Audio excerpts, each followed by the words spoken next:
care for the body and care for the soul. It gets letters back and forth to people. It reports on missing soldiers.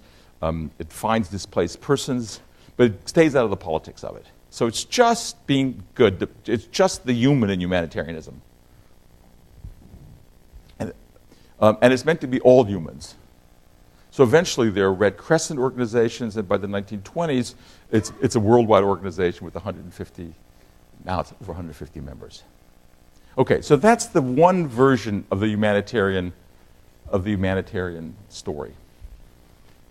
Questions about this so far? And now we'll get to the international politics.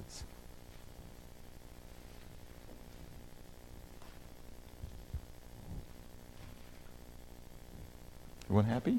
It's hard to believe. Yes, madam. You said that Doctors Without Borders initially stemmed from the Red Cross. They did, absolutely. They broke off and they don't have to go through government? They what now? If they want to release information, they don't go through any... Well, they wouldn't say it's leaking information. They would say our job is to treat anyone, but our job is also to witness, but to be politically aware that our witnessing essentially is a political act. And they're they're fascinating organizations because they're extremely self-conscious about what their work and what their witnessing does politically. So in other words, if we have to, they had when we go to the Middle East and we see both in Palestine and Israel, are we supposed to witness both sides or just one side? Are we supposed to choose sides? Do we make one group of sides suffering seem like the other group of sides suffering? And they go through agony. We're going to have a whole lecture on this problem of witnessing. But it's exactly right. They did say, look, it's our job. Yes, we're neutral. We'll help anyone. But no, we're not going to keep our mouth shut. So do they have less access because of that? Yeah. So the Red Cross has more access? The Red Cross has more access. They absolutely. And they're not as big as the Red Cross, obviously, is the other. Yeah, and they themselves split over particular issues in which someone thought they'd witnessed unfairly. Because, again, it's one of these stories, once you get on that's the main point. Once you get on the politics, you're into all these questions about who do you witness for and so forth. But if you stay out of politics, that's the Moyne critique, you're in this utopian world of no politics, which is just not viable, which is theology, or nothing against theology, but which is about another world. So we're going to talk a lot about witness. We have a whole lecture on. We have a really wonderful Israeli woman going to come in and talk to, who's writing a book about witnessing. Talk to us exactly about that, the politics of witnessing, of bearing witness. But the Red Cross explicitly doesn't and didn't. And it's pure. And all I'm saying to you is that what Dunant said in 1860 about we treat everyone, we don't report what's going on, has been their practice continuously in Armenia, in what they knew about Germany, and so forth. They also don't look very hard. They went to Theresienstadt and saw the Nazi concentration camp and thought everything was fine. They're not. The job is not to witness. The job is to help people in the way you saw Dunant. Someone is lying there suffering, they're bleeding, they're black in the face, they're thirsty, you give them something to drink. That's your job. Full stop. So there's something to be said for it. And there's a lot of human rights activists today who think that's what they should do. A Bed for the Night is a famous book by a guy named David Rieff, R-I-E-F-F, who says, look, everything else that humanitarians do just leads to disaster. We'll come to these debates. But I'm just telling you, they're there from the scratch. They're built into this problem. Okay, so now let's go to the humanitarianism, the political intervention, which gets us back to the issues that we talked about, these UN issues that we talked about earlier. Well, now we get to the realist and supposedly idealist or humanitarian position. The dominant view, I would say, in international politics and poli-sci departments and in social science is basically what you call in French realpolitik, the politics of reality, or realists.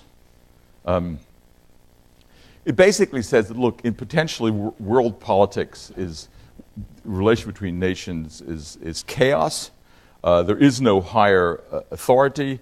authority is maintained by these sovereign states, and what international politics is about is the negotiation between these sovereign states of their interest by whatever means the states feel necessary. So generally not war, but war if necessary. So from the realist point of view, humanitarian intervention is actually sort of a baffling idea because the idea that you should be intervening for some abstract reason like humanitarianism, independently of the interests of the state, is just incoherent if one understands politics for what they are. So in our country, the main proponent of this, and again we'll have a lecture on this, is Henry Kissinger. So if some dictator or some other person is someone we need to support because it's part of our strategic interest, so be it. And realist politics, not just in this country, but basically in much of the world, is how international relations are governed. So that's the one sort of position, and they have a great, and people don't just make this up, there's a certain amount of empirical evidence that says by and large, that's the more effective sort of action. And furthermore, the realists argue that humanitarian interventions, the sort we're talking about today, are either veiled imperialism or veiled realism. That is to say, we intervene under the guise of humanitarianism, but actually we're intervening because there's some national interest at stake. Now, that's not an entirely stupid position or unwarranted position. So when you read someone like John Stuart Mill, the great 19th century theorist of liberalism, he actually says, well, yes, you can intervene, but it's important to understand that the same rules of international morality don't obtain between what civilized nations and barbarian nations. So there's one rule for how you deal with, quote, civilized nations, and there's another rule of how you deal with barbarian nations. So it sounds like, yeah, there's sort of two standards for humanitarian interventions. One that you intervene in people where you think you're superior to and can get by with it, and one where you don't. So there's a real, if you will, racist may not be the right word, but a real sort of ethnicist. I mean, from an ethical, what do you put it? Our people, how do you call this, an ethnicity, Europeans? I don't want to say race, but our civilization is such that we can deal with each other in one way, when we deal with other sort of people, different standards apply. So we deal with barbarian people differently than we deal with humanitarian people, so with other sorts of people. So he says it is justifiable and allowable to go to war in some circumstances, not just for when you're being attacked, but the standards are different. The standards are different. And we have different customs when we deal with one sort of people than when we're dealing with another sorts of people. So even in the documents of liberalism, it looks like there's something slightly hypocritical and self-serving about the supposed interventions. Yes, it's okay to intervene in Africa or in some other corner of the world. No, it's not okay to intervene in Europe or someplace else. So there's a lot of that in the 19th century, so they're not making it up.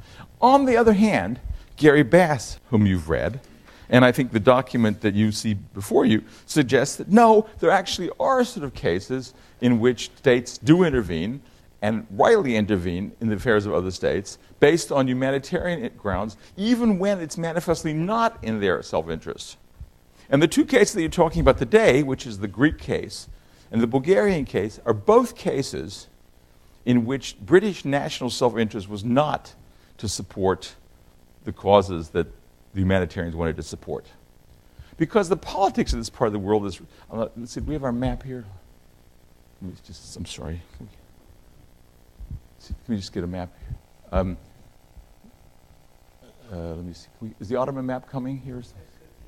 I'm sorry. I'm just going to go ahead because I want to. I just want to show you this part of the world. We'll get to this in a second.